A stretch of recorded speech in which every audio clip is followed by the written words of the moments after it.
of Yagda, he made a speech.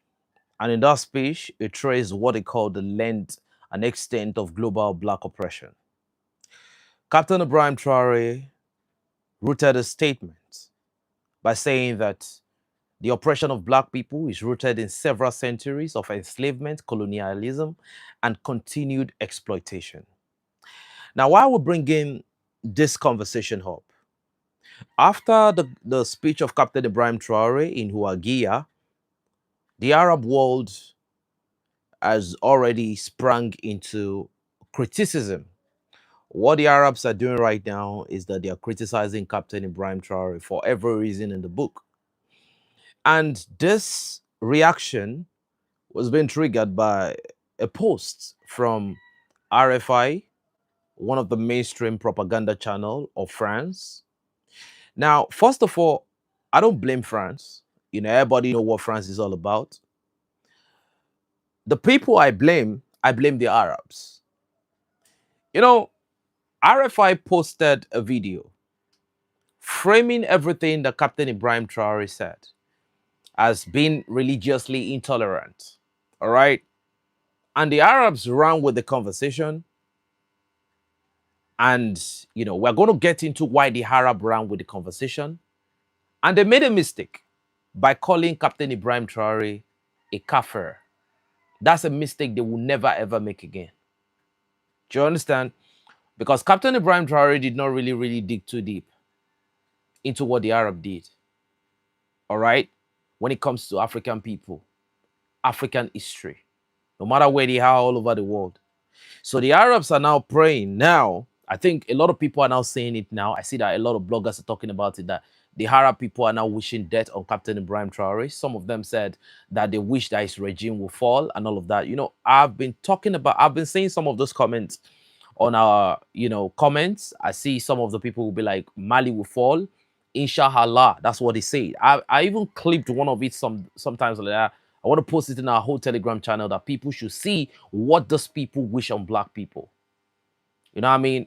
When I tell a lot of people that I don't really look at Israel the way you look at Israel for certain reason. A lot of people be like, oh, Israel does not. No. You see, you need bad guys to take care of some very, very terrible guys. But that's not the conversation I'm going to start with. But before I get started, I'm an African person. I wear my heart on my sleeve. I don't need no permission from anybody. I don't need no support from any other person that is different from me, that is different from an African person, that is willing. All right? So any Pakistani or any other person that comes here in the name of whatever religion, that be like, okay, because we're talking about Captain Ibrahim Traoré, because I've been hearing some kind of statement from the Arab world. They be saying that Captain Ibrahim Traoré represents the Muslim Ummah. I don't know what that means. Let that be the last time they are going to make that statement. I don't want to hear things like Captain Ibrahim Traoré represents the Muslim Ummah. He doesn't represent the Muslim Ummah. He's an African. He's a Burkinabe first. And I love the way he be moving because he understands who he is. He has an identity and he wears that identity on his sleeves. We are not some people that, we're just moving everywhere without, no. That's in the past. Now let's get into the main conversation. In that speech, he traced what he called the length and extent of global black oppression. He said it's rooted in several centuries of enslavement, colonialism, and continued exploitation. Captain Ibrahim Traoré also says something that he has set internal, arrangements that he will not tolerate anybody undermining his government. He talked about a Muslim cleric that tried to set up some kind of Muslim soldiers in Burkina Faso. You see, what Captain Ibrahim Traoré said there happens in Nigeria. There are these Muslim policemen. They call them Isba. Anybody from Nigeria knows this. This is what they do everywhere. So the Nigerian police is separate from these guys. They call them Muslim police. They call them Isba. So if the Muslims are fasting, even if you are a Christian, they are so religiously intolerant that they are going to pick you up. If they are fasting and you are not fasting along with the Muslims, they are going to pick you up. So Captain Ibrahim Traoré has seen all those things. And he's drawing the line, he's making it loud, he's making it very, very clear to everyone that he will not be tolerating none of that. This is Burkina Faso. This is not the Middle East. This is not Saudi Arabia, where some people go and learn Islamic jurisprudence. So, he said something that has set the internet on fire. And let me read it to you. President Traoré said, and I quote, "I am a Muslim, but everyone in Burkina Faso has the right to practice their own religion. There will never be Sharia law." That's what he said. He said there will never be Sharia law. That is a direct quote. "I am not a Muslim, but everyone in Burkina Faso has the right to practice their own religion. There will never be Sharia law." That is a direct command. Now, ladies and gentlemen, the backlash has been immediate on the internet. You see, internet speech stays in the internet. It doesn't change anything on the ground, strategically or tactically. Is any Arab person fighting for Burkina Faso on the ground? Burkinabes they are designing their own destiny. Some people stay on the internet, very, very irrelevant statement, irrelevant. Everything about everything they say is irrelevant. So I kind of think for France to manipulate you through whatever mainstream media they have, it means that, sorry, hold on a second. For France to be able to manipulate the Arabs is because France knows that the Arabs can be manipulated. And France is very, very sure that if they play this manipulative card, they know that it's going to work. And that was why, of everything that Captain Ibrahim Traoré said, the only thing that the French felt like, okay, this was the most important part for us to post, was the part where Captain Ibrahim Traoré said that in Burkina Faso, he would not tolerate anybody trying to impose their religion on others. And it was very, very clear. You know, if it's a Christian that is saying this thing, then we can say, okay, this individual is a Christian, he should not be saying this thing. But Captain Ibrahim Traoré is a Muslim. And, you know, it's not being biased. He's saying, you know, in some countries, if the president is a Muslim, everybody won't talk. But Captain Ibrahim Traoré is saying, I'm a Muslim, but everyone in Burkina Faso has the right to practice their own religion. There will never be Sharia law here. That's what he said. I'm quoting directly. Now, ladies and gentlemen, the backlash has been immediate. You know, and it has been very, very revealing of the identity of certain people. Thank you very much. You get it. It happens in Nigeria. Thank you very much for being honest. Across social media platforms, certain voices from the Arab world have responded, calling Captain Ibrahim Traoré a Kafir. I don't know what that language means. I'm not a Muslim, and you know, I don't know what Kafir means. They call him a Kafir. They called him an unbeliever. They called him an apostate. Some are openly open and praying that the regime of Captain Ibrahim Traoré will fall. That's their business. You see, we're not backward people. You see, your opinion about us, we don't really, you know, of all the people I care about or think about in my life, I've never for one day sat down and thought about, I've never for a day sat down for a minute and like I checked into my psyche, and the only people I'm thinking about is the Arabs. I have nothing. Okay, first of all, before we continue this deep dive, can anyone tell me what you know the Arabs for? Is it for football? Is it for basketball? Is it for engineering? Is it for tech? And don't get it twisted. The Persians are different from the Arabs. Can anyone tell me what you know the Arabs for? Is it for automobiles? Is it for aeronautic? You don't know these people for anything. So when people are talking, those people don't even rank in the people that should be talking. The concentration of melanin that you have in your integumentary system does not classify you as having a very, very good IQ. It doesn't.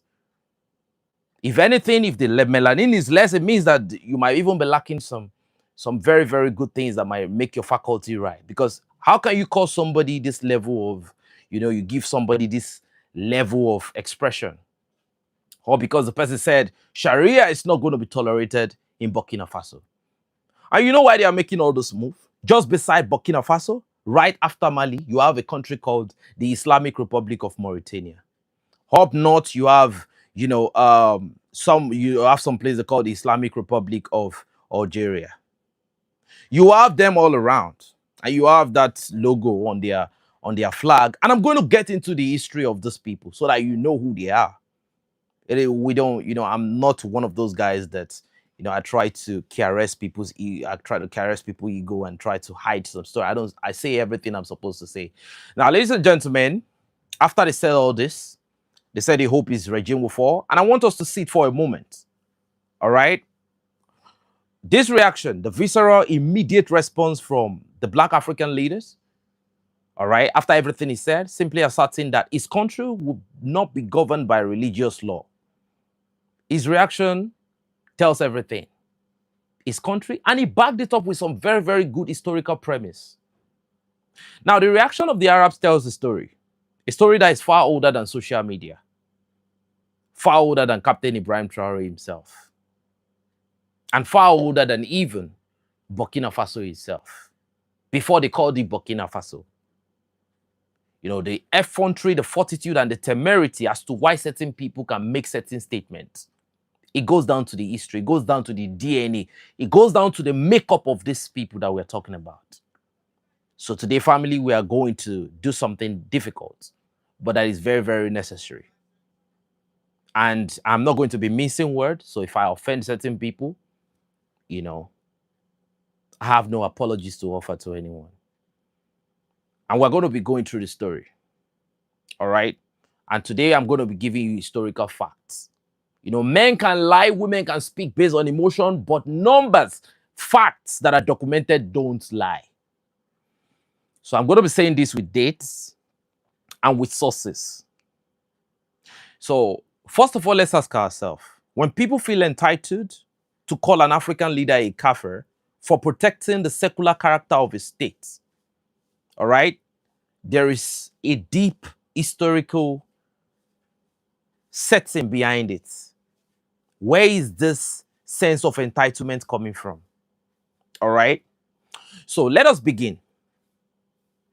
Between the 7th century and the 19th century, that's over 1,300 years, an estimated 10 to 18 million Africans were enslaved and trafficked through the trans-Saharan and Indian Ocean slave trade. This is what historians call the Arab slave trade. The Burkina Faso was not even in the memories of those that lived at the time. They didn't call it Burkina Faso. Also known as the Eastern slave trade. And it is recognized according to Fair Planet and corroborated by multiple sources as the longest running slave trade in human history. 13 centuries. Do you know how many years you have in a century? So let that sink in. 13 centuries. They call it the Arab slave trade. Captain Ibrahim Traoré also made this particular premise. So people should not call him a Kafir for saying things that is like under history is documented, is a fact. Now, you talked about the transatlantic slave trade. That's one of us, most of us were taught about the transatlantic slave trade in school. This lasted for over 400 years. And they trafficked over 12.5 million Africans. Over. So anything you want to figure is not less than 12.5 million African people. All right? Over 12.5 million African people. So they said it lasted for roughly 400 years. The Arab slave trade lasted for more than 3 times as long. Over 1,300 years. It's all over.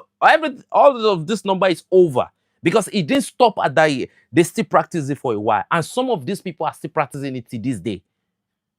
So, and traffic a comparable, by estimated, larger number of African men, women, and children. They did not just traffic the grown one. They trafficked both little ones. And it is what they did after. Because when people talk about slavery, you want to talk about France, you want to talk about the UK, you want to talk. The Arab slave trade was worse. I say this with all temerity. It was worse. See, I don't know how you see certain people, but for the Arabs, they are double what you see those people as. And I've always stood on my ground, like I've always thumped my feet on the ground on this conversation. I don't care about no Arab feelings. We're talking about facts here. So, but here is the detail, and I need you to hear. According to the research published by D+C Development and Cooperation in October 2024, it is estimated that up to 50% of the enslaved Africans during this slavery in the Arab slave trade died before they reached their destination. Up to 50%. So 12.5 million people. Get the average. They all, they were wiped out before they got to their destination. 50%, half. The journey across the Sahara was so brutal.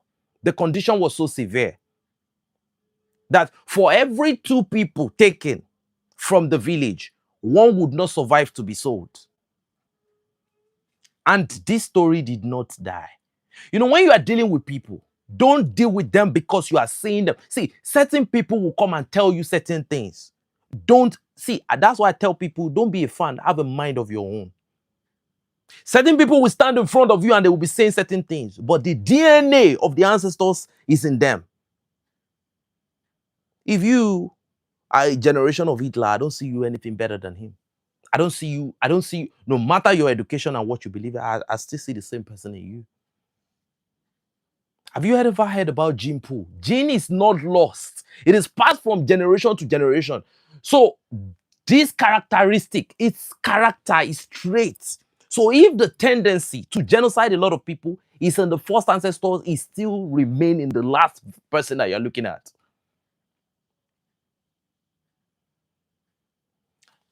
I am not a Christian, I am not a Muslim. I'm a very, very objective, very, very rational individual. And I don't really play with people too much, because most people, when they sit around me, the next thing they want to talk is they want to talk to me about religion. And I look at you and I'll be like, you need to go and fix yourself before you come talk to me. Don't talk to me. Are you not busy? People wake up in the morning, they're talking about religion. Why not go do something? Go get a job, go get a life. You have kids, they are loitering around the place, go do something better. Now, that is not the only conversation. All right? So 50% did not survive. And then there's this question of what happens to those who did survive the journey. Crossing the desert of Niger alone. Do you know how many people don't even make it past that journey? Niger, that Agadez desert, up north before you get to Libya. People are, sometimes they don't even survive that Nigerian desert alone. And do you know how they used to carry them? They don't put them in cars. They tie them and they drag them through. So the slave traders will be on vehicles. Why they will, oh man. So now the Arab slave trade had a particular feature. And that feature distinguished it from the transatlantic slave trade. Men slaves were routinely castrated. They were turned into eunuchs to serve as guards in the harems. Captain Ibrahim Traoré said these things. So nobody should come with emotion and be like, he's a Kafir. So as palace servants, as attendants, these things still happen to today. It's just a little bit, they just modified it a little bit.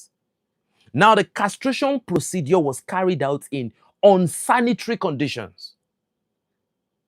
No anesthesia, no proper medical care, should I call it rough operative and post, no medical care.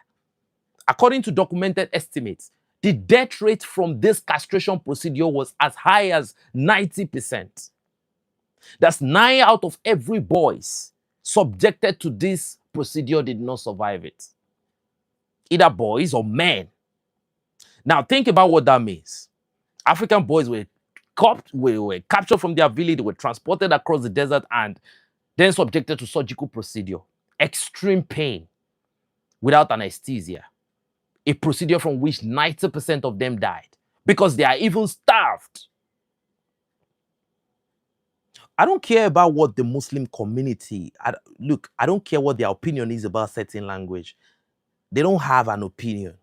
When it comes to Burkina, they don't have an opinion. See, I've been hearing certain things from them for a long time. They'll be like, Captain Ibrahim Traoré is a representative of the Muslim Ummah. And I feel like this, I've always been against it, but I've never had the opportunity to, because I always felt like it will come to a time the true identity is going to present itself, and we are going to have the opportunity to talk at that time. Because if I talk, I'll be talking sometimes, people be like, oh, maybe Andre is coming after a certain community. No, I'm not. They brought themselves out now for everybody to see. I operate on a different wavelength because I am very, very reasonable. You have to be extremely unreasonable to be practicing certain things. All right? But everybody has right to practice whatever they're practicing. Now, 90% of these individuals die. All right? Whoever survived, they will become eunuchs instantly, incapable of reproducing. Their family lines is permanently extinguished. It's not even tubal ligation. Now, I want you to give you a name, because history is not just about numbers. History is names. All right? There are specific things they call Tipu Tip. The real name is Ahmad bin Muhammad Juma bin Rajab el Mujebi. He was born in 1832 and died on June 14th, 1905. He was an Arab Omani Ivorian, and a slave trader operating out of Zanzibar. He was one of the most notorious slave traders in East Africa. And in the history of East Africa, they call him the most notorious slave trader. According to Doshwell, at the height of Zanzibar slave trade in the 19th century, approximately 50,000 Africans were being brought to Zanzibar every single year to be sold. 50,000 annually. To work on cloth plantation. These people have no rights. They have no rights. You don't decide anything. Your fate is in the hand of another man. To work on cloth plantation, to serve in household, to be exported across the Indian Ocean, where some of them will be thrown into the sea, where some of them will probably be used to amuse some of the slave masters who probably have communicable diseases, Arabia, Persia, and beyond. And what did Tipu Tip himself become? He became wealthy, he became powerful. He's recorded in history book not as a war criminal, but as a perpetrator of crimes against humanity. So they covered that part of the history. They call him a trade merchant. They called him an explorer. His name appears in encyclopedia. His biography is studied by millions, all right, of his descendants. And the millions of Africans whose lives were destroyed by this slave, they remain unnamed, uncounted, and forgotten. And when you speak about this thing, certain people will tell you that you don't have a thick skin. You know, what hurts me is when I see certain African brothers that don't even have an identity because of how they've been moving. Like, they don't even know themselves. I am so unapologetic to the point that I don't operate at the level of people who don't even have an identity. See, for a woman to accept a relationship, there has to be a baseline. For a man to even accept a relationship, you need like the fundamentals. So it's from the fundamentals you build certain things. If you don't have certain core fundamentals, you can't build anything. So when I see certain people and I see the kind of level they be operating on mentally, I just be like, there's nothing to salvage here. And I'll move on. Now I ask you, what do you think about this level of inhumane practices? Okay, that's in the 19th century. We should grow thicker skin. So families, let us move forward in time. Because some will say that was in the 19th century, that was a long time ago. The world has, it has changed, it has evolved, things have, changed. Has it? Let me take you to Sudan, Darfur, 2003. In February 2003, a conflict erupted in Darfur between the Sudanese armed forces in Khartoum and the rebel group called the Janjaweed. So At that time, they gave them a different name from Janjaweed. Now, primarily the Masalit, and the Zagawa people, the Sudanese government response was not simply military. It was systematic, it was coordinated, and it was genocidal. The government of Sudan under Omar al-Bashir, armed, supported by the RSF, Janjaweed, and they unleashed this militia on the Black African village of Darfur. Black African village. I want you that word, I want you to let it sink in. Now, oh man. Okay, many things be running through my head sometimes that I need to. Sometimes I always, now I'm learning to write my thoughts down because too many things be crossing my head at the same time. And sometimes, I don't know, too many things, just too many things. Now, the government of Sudan under Omar al-Bashir committed a lot of war crime, but it was glorified by certain people within that country. And those people were Arabs. Now, I want to walk you through what was documented, because this is not an allegation. This is documentation. You know, I said that everything we're going to talk about today is going to be documented facts. So you have to now grow thick skin. Human Rights Watch published a 77-page report on May 6, 2004, titled Darfur Destroyed: Ethnic Cleansing by Government and Militia Forces in Western Sudan. That report documented massacre, summary execution of civilians, the burning of villages, the systematic rape of women and girls, and the poisoning of water wells. The United Nations established an international commission of inquiry on Darfur. That commission found that the government forces and militias conducted indiscriminate attacks, including killing of civilians, torture, enforced disappearances, and destruction of entire village. You know, they have been coming from that time and they were not checked. You saw what happened recently. They were now doing it on camera, showing it to the world that this is our identity, this is our heritage, this is what we do for a living. So by the time the worst of the killing subsided, at least 200,000 people were dead. The Illinois Holocaust Museum put the number at over 200,000. Now, millions of people were displaced. All right? At least 200,000 Black Africans were killed in Darfur between 2003 to 2005. Do you know what 200,000 people means? Standing. I'm not talking about some social media number. I'm talking about 200,000 people standing. That's real genocide right there. And the perpetrators were Arab militias. Arab militias, armed and directed by an Arab-led government. I was saying a couple days back, I said, you can talk about whoever is indirectly acting. I said, but the Arabs are always actively against Africans.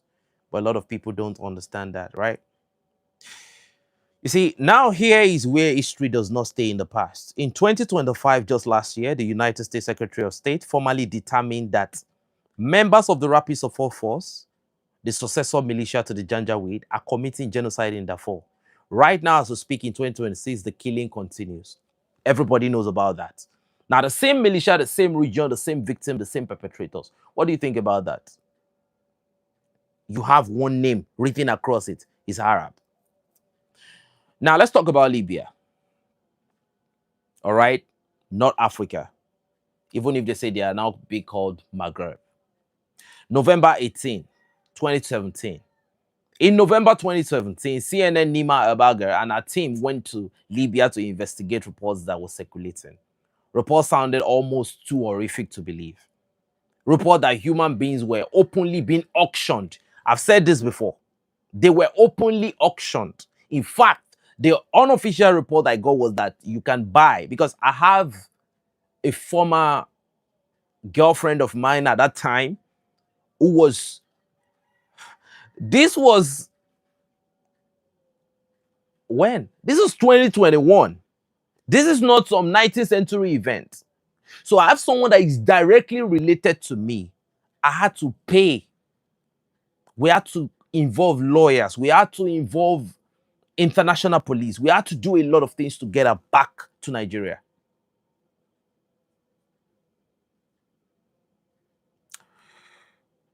I've had direct experiences because I fight for people. So when I speak about certain things, I'm speaking because I have a direct experience of what certain people do. Some people they just hear these things in books. And when this person came back, this person was unlike anything I've ever seen in my life. The person I knew when she came back,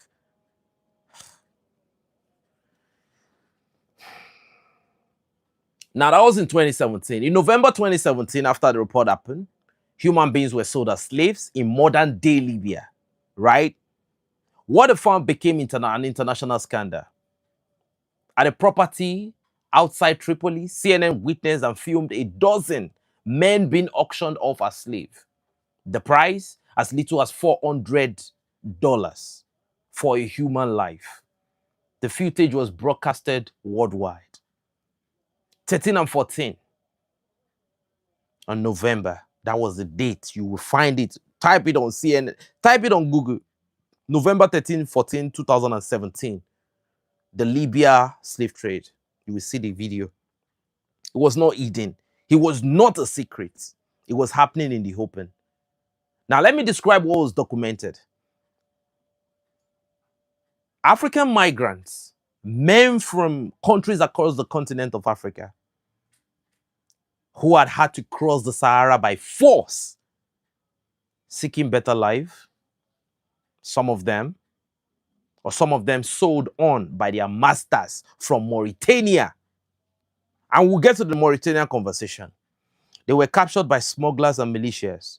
They were held in detention centers. And then on designated days, they were brought out and sold, auctioned like livestock in front of camera. Now, the United Nations Migration Agency confirmed this report. All right. Hundreds of migrants along North African migrant routes were being bought and sold into modern-day slave markets. Survivors reported not one or two isolated incidents, a pattern and a system that has been coming for a very long time. From a people that think they have enough justification to call certain people Kafir. Now, here is what I need you to understand. This was 2017. This is not the 19th century.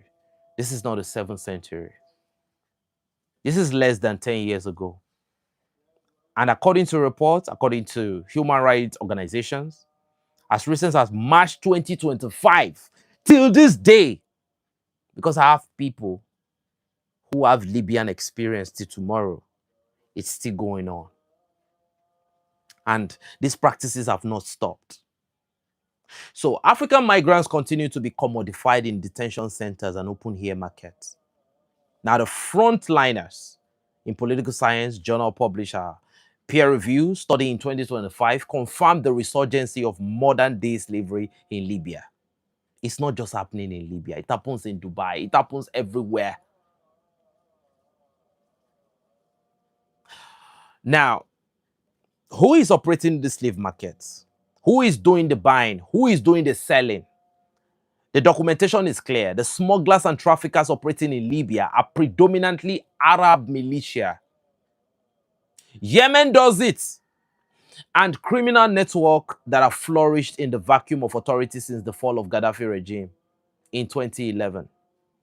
And who are the victims? Black Africans, exclusively Black Africans. So let me connect it up for you.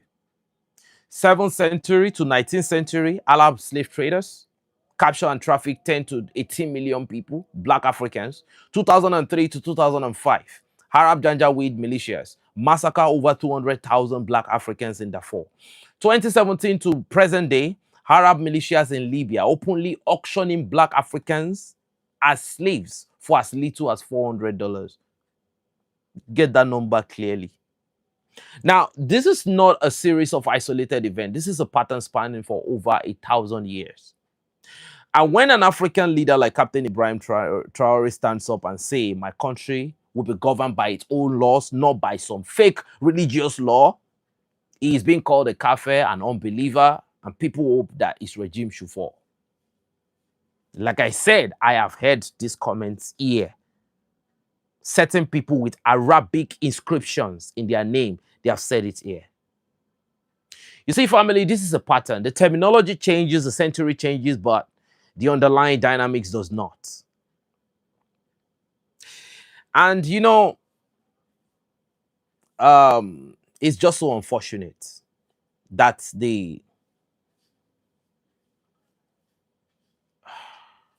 everything that Captain Ibrahim Traoré said in that speech was correct. Everything he talked about, the Stockholm syndrome, till tomorrow. Till tomorrow. I did see certain boys some couple days ago, you know, very dirty looking. They said they're now going to be forming a team. They said they want to call it the Rasulullah team. I looked at all of them. No jobs, nothing, no life. This grown two set of people. They said they're going to be forming a team. They call it the Rasulullah team. I just laughed. So when you see certain things, you know where it's coming from, right? So I want to talk about a country that does not get enough attention for being part of this criminal enterprise, and that's Mauritania. So when you see that certain countries are trying to betray Mali at all costs and they're trying to harm Mali at all costs, you definitely know where they're from. Mauritania officially abolished slavery in 1981. Not because they were oppressed. They were forced to abolish slavery because they loved it. What's the name of Mauritania? It is called the Islamic Republic of Mauritania. That made it the last country in the entire world to outlaw slavery. But let me say again, 1981, Ronald Reagan was the president of the United States. The Sony Walkman, all right, had just been released. And Mauritania became the final nation on earth to say that owning another human being was illegal. But here's the reality. Abolishing slavery on paper does not necessarily translate to reality. According to Arab centers in Washington, D.C., slavery still exists in Mauritania in practice today, as we are speaking right now. The descendant of Black African captured during historical slave trade, known as Eratin or Black Moors, still live in conditions of servitude. Some of them are still held as slaves. The Corporate Accountability Lab published a report on August 7, 2025, estimating that there are approximately 149,000 individuals still enslaved in Mauritania today. 149,000 people. 149,000 in a country of under 5 million people. That is roughly 3% of the entire population living in chattel slavery. All right. So the Work Free Foundation Global Slavery Index consistently ranks Mauritania among the countries with the highest prevalence of modern slavery in Africa. A lot of people will say Mauritania needs to unite with the AES. Alongside Eritrea and South Sudan. Now, who are the slaveholders in Mauritania? The Arab Berber elites. And they are the ruling class. They are the ones who owns the slave. I don't want to start mentioning some names. They are known as Bedain or white Moors. And who are the enslaved? The Eratins, the black Moors. Again, the pattern is consistent. Now, family, I want to step back a little bit for a moment and ask a larger question, because when you look at the historical record, 13 centuries of enslavement, genocide in Darfur, open slave markets in Libya, ongoing chattel slavery in Mauritania, you have to ask a question. All right? The common question we have to ask is, the perpetrators were Arabs, and, you know, they've always been Arabs, and the victims were always and have always been Black Africans. This is not an opinion. This is a statement of documented facts. So, what right does these very people, have to earn your support that certain people is genociding them? You think it's humanity?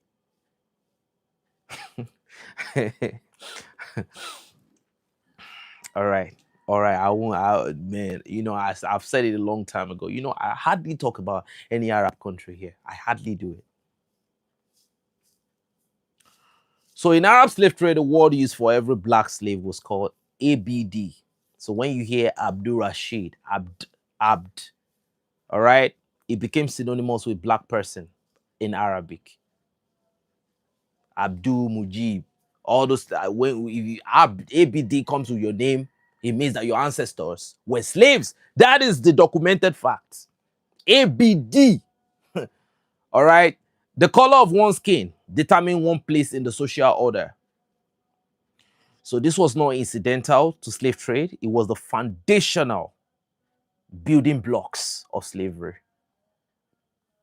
What is so painful, and I say this carefully, I say this with respect to subject demands, is that so much of the global conversation about slavery focuses on transatlantic slave trade, on European and American responsibility.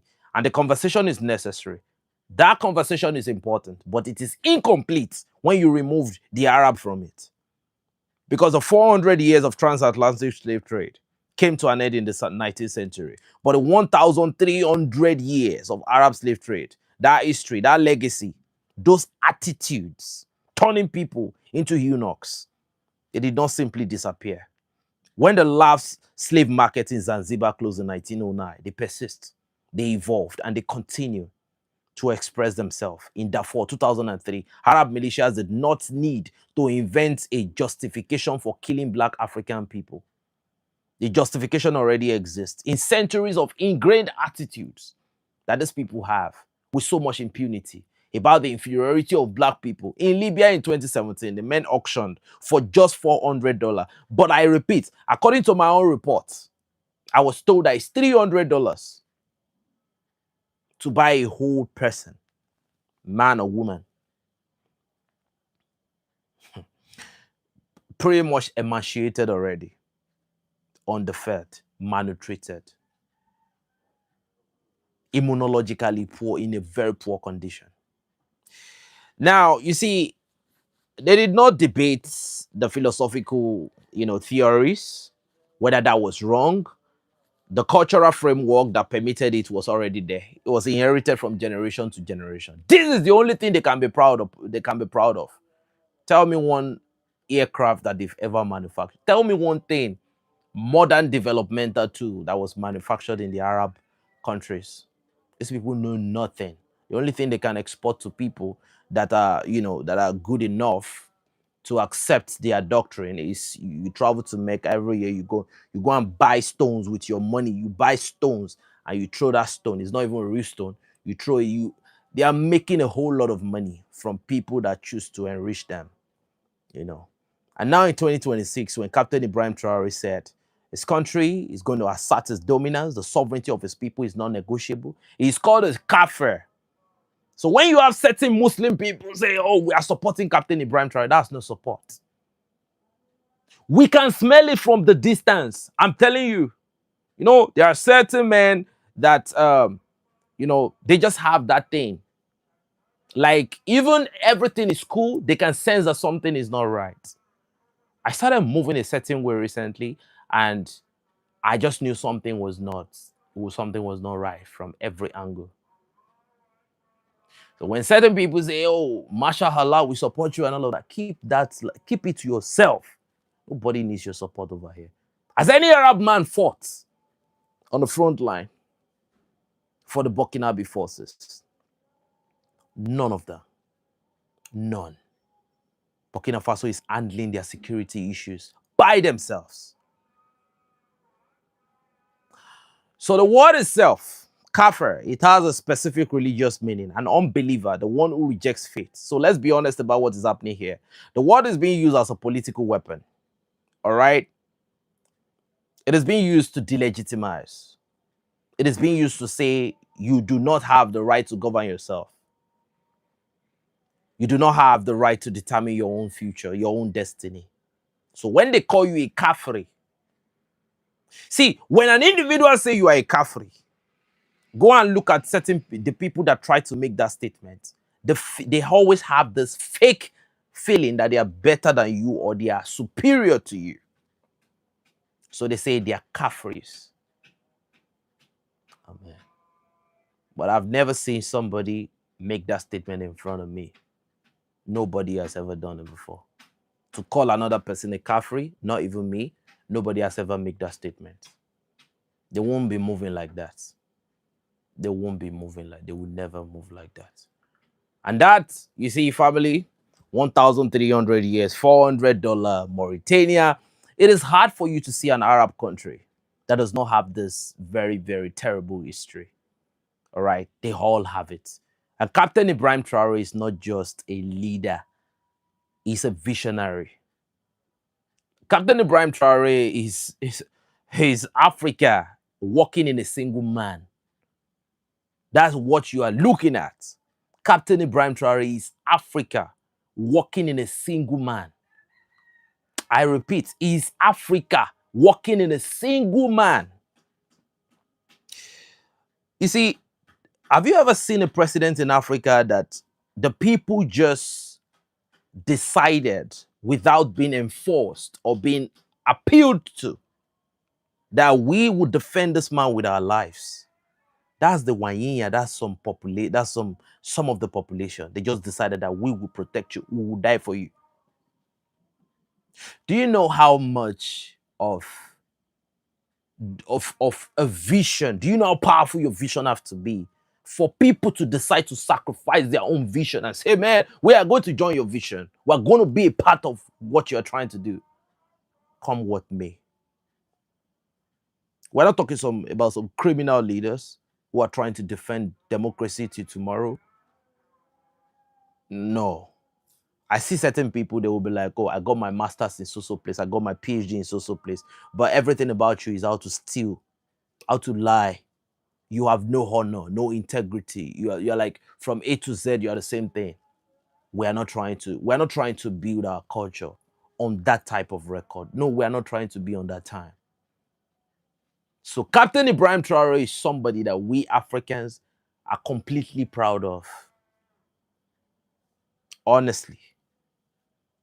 For me to say that when I look at Captain Ibrahim Traoré, sometimes I'll be asking myself, man, like people always say that, Andrade, you are a different type of man. But I am telling the people that used to tell me I'm a different type of man, Captain Ibrahim Traoré is not even on that level. Because I'm trying to look at the level of discipline, the level of dedication, the level of commitment, the level of love you have to have. The level of, mental depth you have to have. The level of intelligence, retention you have to have. To operate on that level is not easy. He did not sacrifice his youth. He has sacrificed his entire life. Tell me, what's he enjoying? What? Is it cars? Is it house? This man literally has no ties with any foreign nation that can help him steal money. When you get it, when he gets the car, he hands over the keys to the people that are supposed to do whatever they can with it. And that's why you see everybody's on the same page. And somebody will come from God knows where, and they will come and be like, oh, they can say this, they can, no. You see, in this journey, like I say, you have certain Black African people that are not like certain Black African people. If you have met, I know a lot of people must have met certain Black African people that, when you shout on them, they are quiet. When you do, they don't have that aura. They are not, I can't go, like, they are not real alphas. Like, they are not real. Like, they're...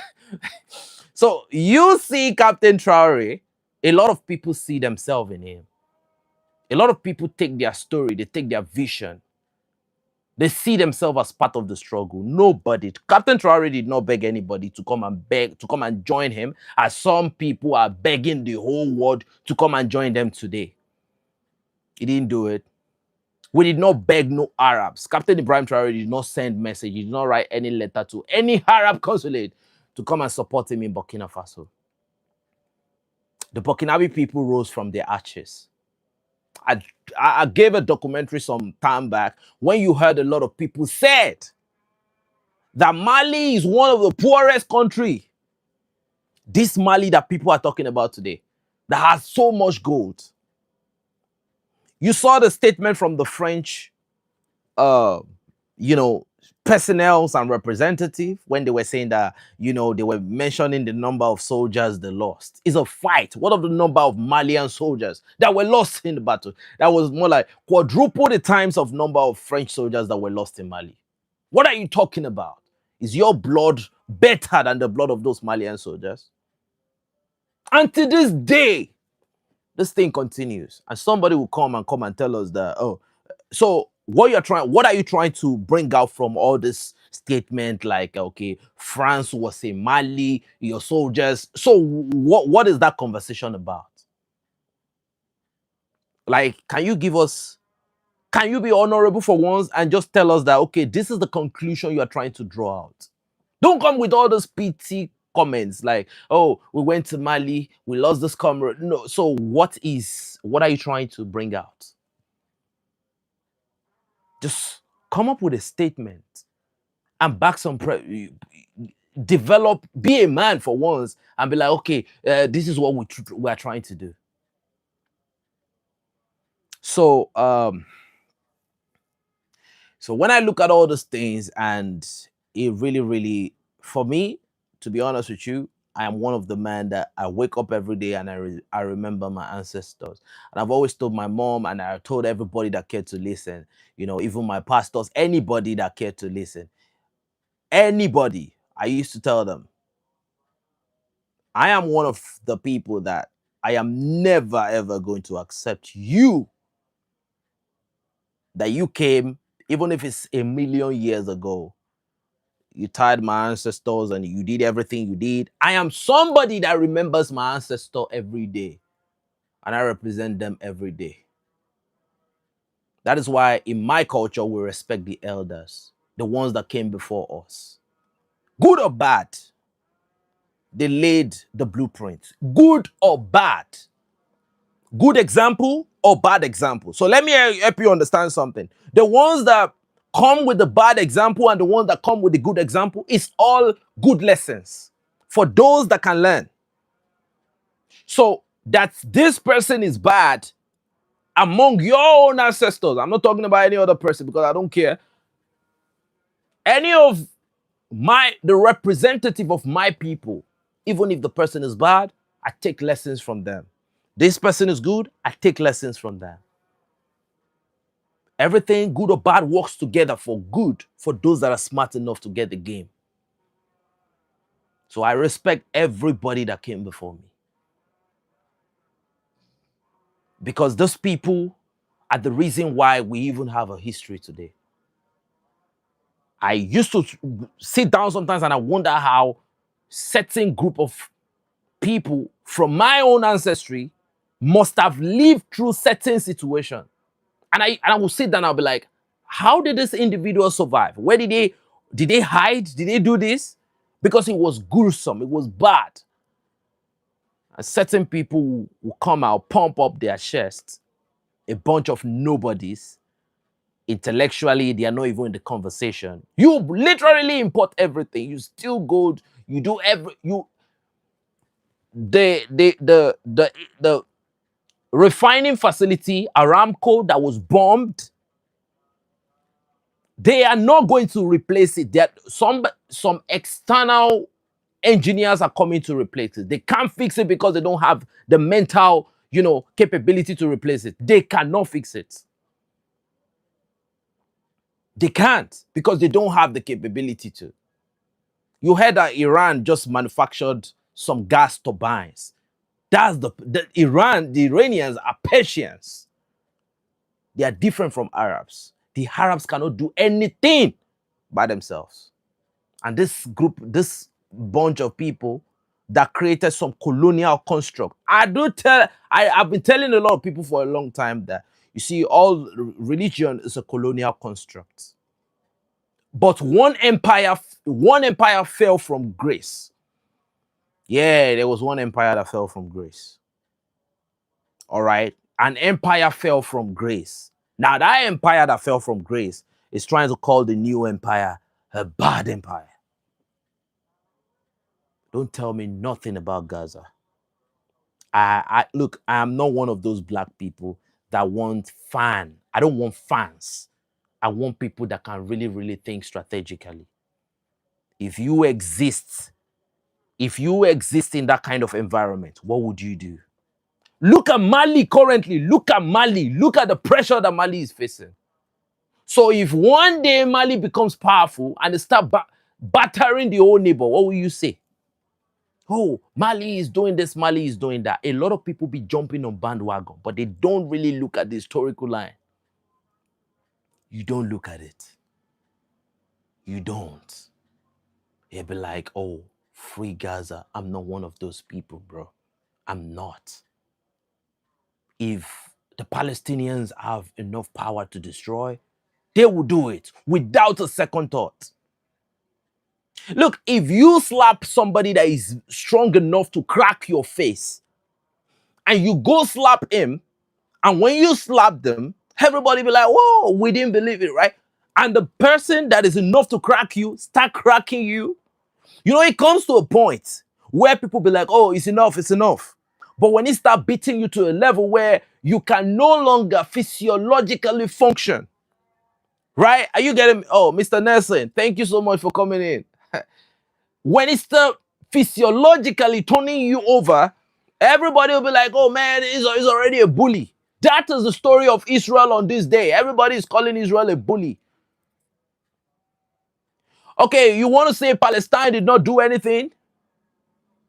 Okay, what is the Algerians doing in Mali? What are the Algerians doing in Mali? What are the Mauritanians doing?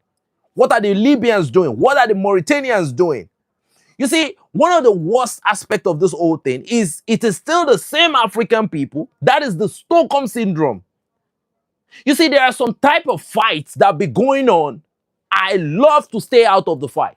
I just be like, oh man, let me watch the fight from distance. No, none of my business. But you see certain people, free. What is your business with Palestine? Nigeria just arrested some Islamic state in West African province. The leader is from Palestine. They arrested another group. The leader is a Lebanese. I know a lot of people that support the AES. You know the name Wassim Nasser. Where is Wassim Nasser from? Lebanon. Israel be cracking these guys like hell, and you come, oh, Israel has done. What is your business? Do you even have any? God. Okay, that aside, that is not even the conversation. Look, I'm going to tell you something. This is not a theory of the enemy of my enemy. I don't have no enemies. I don't have no friend. Let the bullies bully themselves. It's none of your like you're trying to be special or what? You're trying to be the saint. Let them fight. Honestly, I sat down today and I was asking myself, why can't I won't really speak, man.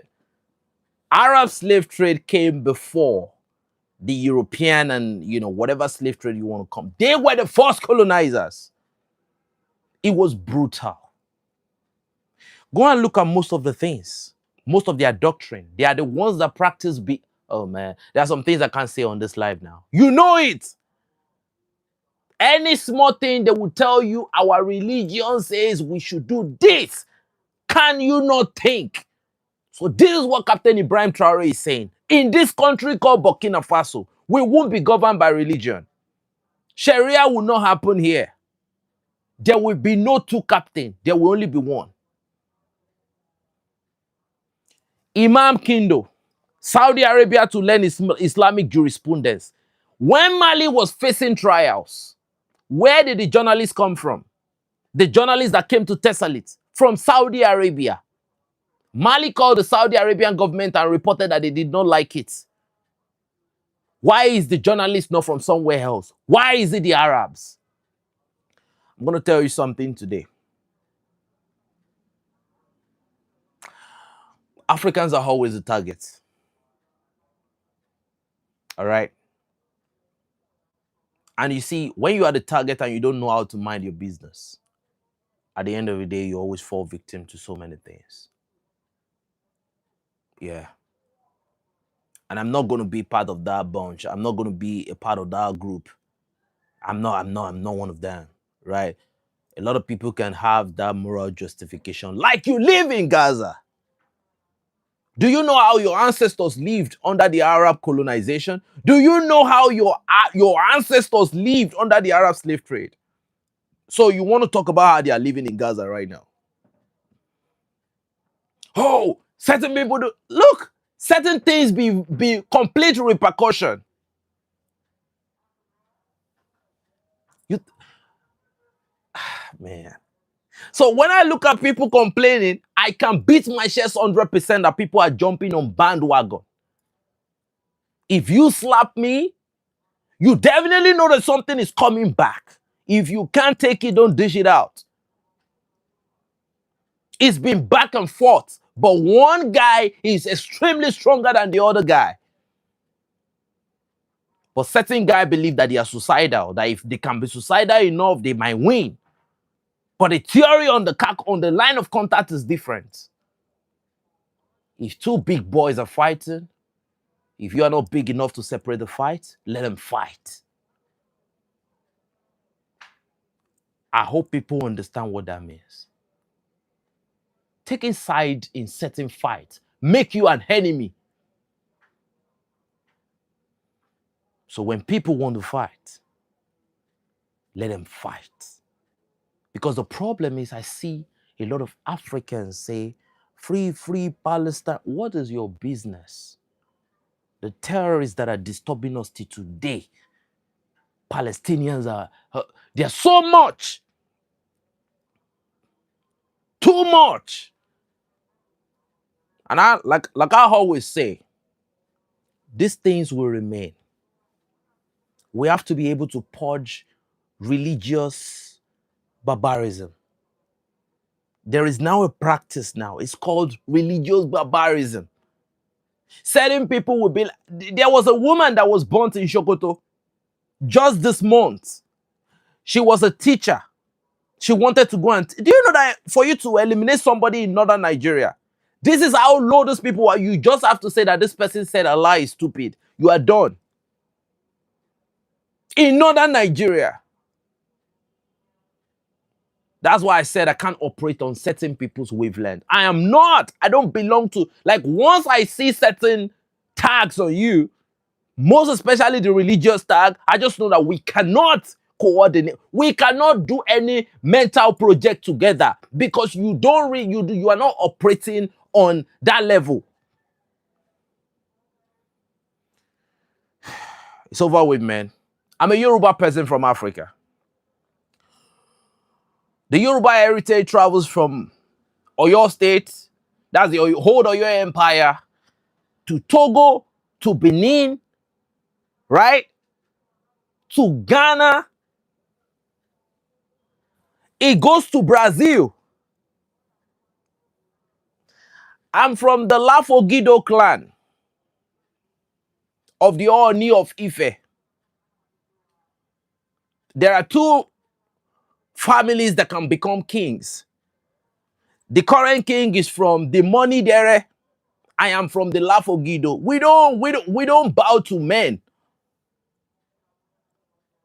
So when I see certain conversations, I'm like, you expect me to come and like, what does Kafir means? I see every man, I'm going to judge every man by the content of their character, not by your religion. Do you know that in northern Nigeria, if you take somebody out and you say you did it in the name of Allah, they are going to let you go? But somebody from the outside will see what is going on in northern Nigeria, will be like, oh, they are killing northern Nigeria. Have you talked about the law? The law backing the people that are committing this crime. Why has terrorism not finished there? And some people are asking me about what happened to the men in Mali. They paid the ultimate price.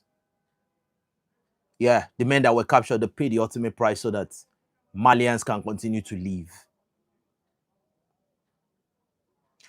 They paid the ultimate price so that every son and daughter of Mali can go to school, they can come back, they can play on the streets, they can tell their story. Because certain people, the ink you will use to write certain stories was being provided in blood of certain people on that Malian desert right there. My blood boiled too much that day. Like I almost lost I almost collapsed. I know that brother Abdul Niang might see my video, and all of that Malian top bloggers might see my video. My blood boiled over too much. And at certain point, we need to speak up. Like I said, it was an escalation, but it is not a deterioration in the security situation of Mali. And we have to draw the line. Our enemy moves among us. Watch out for the mole. Stay dangerous at all times. Don't let certain people infiltrate you with a bandwagon.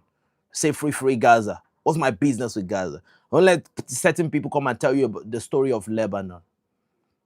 Certain people jump in your front and they tell you about Greater Israel. Like Greater Israel is coming to your doorstep tomorrow. That's my big question for you. Like Greater Israel map is going to cross your doorstep tomorrow. Whatever you think you know, best of luck. But before you blame certain people, look at the Arab slave trade. And whatever certain people are facing today, they did much worse to your ancestors. You've heard that there are certain museums. Before certain people came to Africa and they put Africans in museums for amusement of their kids, they didn't just do it because they thought about it. They saw certain people practice it. A lot of people be thinking about innovation. Most things are not created from the bottom. They are just a redefinition of what has been in existence. Before the Europeans felt like, okay, let's put certain people in cages, they have seen the Arabs did it. Even worse, they have seen the Arabs castrate them. So don't come and stand before me and tell me certain things. I know when to draw the line for everyone. I have multi-layer security processors. It's like a firewall. If I sway to this side, don't think I'm not looking at this side. That's the point. So I don't want anybody to tolerate anybody calling Captain Ibrahim Traoré the Kafir. He's our leader. He does not represent Muslims. He does not represent the Islamic world. I've been hearing that word for a very long time. They've been saying Captain Ibrahim Traoré represents the Muslim Ummah. It doesn't. It represents African people. Let that be clear. And African people are not Muslim people. It's a religion. The God that we serve has no religion. And Captain Ibrahim Traoré understands that.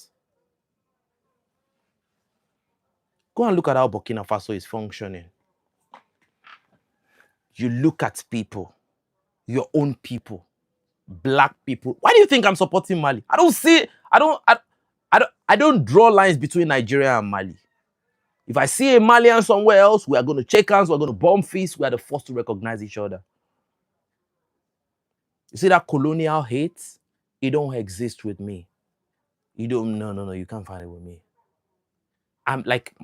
My processor is far ahead.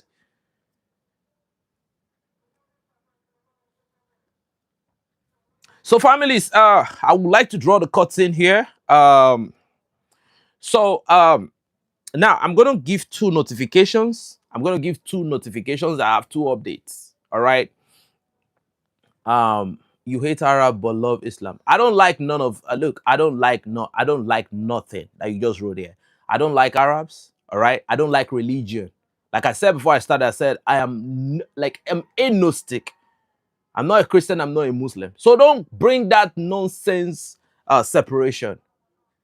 I'm not related to religion in any way or form. My mental is not so low to operate at that level. I am functioning on a whole nother level. So you don't bring that. I don't hate a single person because I don't classify people based on religion. All right. I identify you and tag you by the content of your character and by what you have done historically. Everything is a pattern. The fruits don't fall far from the tree. So nobody should come here and come and bring one nonsense conversation for us here. So I have 2 notifications to give, right? So we have a new Telegram channel, all right? And we have created it, and we have some people that have already joined the Telegram channel. And I see that a lot of people are asking for what the link to the Telegram channel is. I am going to make a YouTube post. So I want you to get this message. I'm not going to leave it in the description. I'm going to make a YouTube post, and I'm going to leave the link in the YouTube post to the Telegram channel. And I also have a YouTube channel to talk about global affairs, not African issue. All right. I want to talk about the war in the Middle East. I'm going to be talking about the Russia-Ukraine war. All right. Because I have a lot to give when it comes to all this other issues, right? Understanding what is going on, how it affects us, things like that, you know. So I'm going to drop it on a YouTube post. So it's going to be there. So if you want to check up for this update, you are not going to find anything like it on the comment section of this video or other videos. You're going to find it on the YouTube post. So thank you, and God bless you. Remember who you are. Don't forget your identity. You are you. You are original. You are an African. You are a Black American. You are a foundational Black American. You are a Brazilian. You are what you say you are. The religion must not define you. Nobody has the right to define the identity of a Black man. We own our mind, we own ourselves, we own our body, we own our soul. So nobody, we don't operate at that level where somebody comes and tries to play funny. The French knows that their mental is so low. That was why RFI made that type of religious incitation to incite certain people against certain people. We don't operate on that level because we are smarter than the people that are trying to outsmart you, and they already brought out your character. So that's why you people, you are so fake. You worship Ibrahim Traoré. You say he represents the Muslim Ummah, even if he has nothing to do with you. Then later, you came back and you said it's a Kafir and his regime must fall. We know your identity, so we don't even have anything to do with you. France knows that your mental is so low. That's why you don't produce anything. That's why they infuriate, they try to use the religious framing, because they know when it comes to religion, oh my God, everybody on that side become barbarians. So that's why RFI used what they did. But we are higher than that level. We are better than both. All right. So that's why that thing don't be working with us. It don't be working with us. So families, I'll see you tomorrow. I'll see you. So thank you, and God bless you. We're Africans. We're not